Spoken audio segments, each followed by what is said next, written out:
Assalamualaikum warahmatullahi wabarakatuh. Pada video kali ini saya akan membahas ada beberapa golongan orang yang ini akan bakal ditolak sama pinjol. Nah, apakah sajakah itu? Simak video ini sampai habis. Nah, teman-teman, pinjaman online atau disebut dengan pinjol adalah bentuk layanan keuangan yang memungkinkan individu untuk memperoleh pinjaman melalui platform digital tanpa perlu mengunjungi institusi keuangan fisik seperti bank atau koperasi. Nah, jadi fenomena ini telah menjadi sangat populer dalam beberapa tahun terakhir nih, terutama di negara-negara seperti di Indonesia ini, di mana akses terhadap layanan keuangan konvensional mungkin terbatas. Nah, meskipun memberikan akses yang cepat dan mudah terhadap dana tambahan, pinjaman online juga telah memunculkan berbagai masalah dan kontroversi yang perlu dipertimbangkan secara serius nih. Nah, selain dari catatan buruk dari BI Checking, terdapat beberapa golongan lainnya yang kemungkinan besar akan mengalami penolakan dalam pengajuan pinjol nih. Yang pertama adalah usianya di bawah 21 tahun, yang belum memenuhi syarat usia minimum yang ditetapkan. Walaupun pinjol ada yang katanya 17 tahun, 18 tahun itu bisa, asal punya KTP. Oke, selanjutnya yang kedua adalah permintaan pinjaman yang melebihi gaji bulanan yang terdaftar nih. Dan ini menunjukkan ketidakmampuan untuk membayar.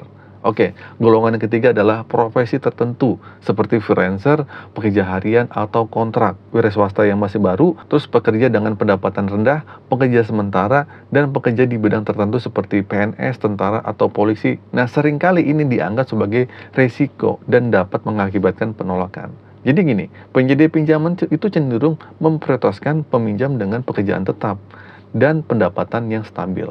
Nah, jadi ketiga golongan itu nggak bisa kadang-kadang untuk mengajukan pinjaman. Nah, di sini saya akan merangkum ada 7 alasan mengapa pengajuan pinjol itu dapat ditolak. Nah, sebagaimana dilansir di AFPI atau di situs AFPI. Yang pertama adalah pasti kredit yang buruk. Nah, ini merupakan faktor utama yang seringkali mengakibatkan penolakan. Nah, catatan negatif dalam riwayat kredit seperti pembayaran yang tertunda atau gagal bayar, nah ini dapat membuat penyedia pinjaman ragu untuk memberikan pinjaman yang baru. Terus yang kedua adalah berkas persyaratan yang tidak lengkap atau tidak jelas. Dan ini akan membuat proses pengajuannya juga terhambat. Terus kelanjutan adalah dokumen yang diperlukan untuk pengajuan pinjam. Nah, dokumen yang diperlukan untuk pengajuan pinjaman seperti KTP, slip gaji mungkin, terus atau rekening bank harus disiapkan dengan lengkap dan jelas agar prosesnya itu dapat berjalan dengan lancar. Terus yang ketiga adalah jumlah pinjaman yang diminta melebihi batas limit yang diterapkan oleh penyedia pinjaman. Nah, biasanya si pinjol ini memiliki batas maksimum jumlah pinjaman yang dapat diajukan oleh seorang peminjam. Dan jika jumlah yang diminta melebihi batas tersebut, pengajuannya itu mungkin akan ditolak. Terus keempat adalah ketidakstabilan dalam pekerjaan atau pendapatan. Ya, ini juga menjadi alasan umum penolakan.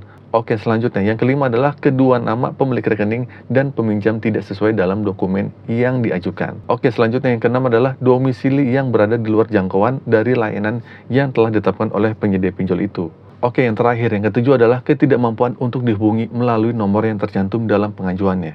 Nah, itu adalah 7 alasan kenapa beberapa pinjol itu menolak pengajuan pinjaman kalian.